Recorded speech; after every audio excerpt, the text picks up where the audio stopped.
Nilinaw ni Senate President Francis Chis Escudero na walang plano ang Senado na bawasan ang mga holidays sa bansa.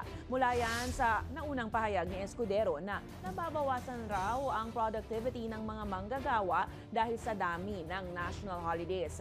Sinabi niyang mayroon ng 21 national holiday. Bukod pa yan sa mga provincial holiday.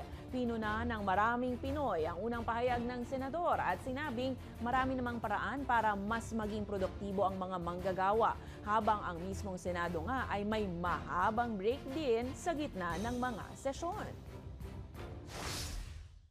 Polisiya ng Senado, huwag nang dagdagan yung mga holiday natin ngayon dahil sobrang dami na, pero wala kaming balak bawasan. Sinabi na namin, napakahabang kwento yan at hindi aabot sa kongresong yan ito. Pero sa ngayon, mahigit ang 23 hanggang 25 local at national holidays natin. Huwag na nating dagdagan.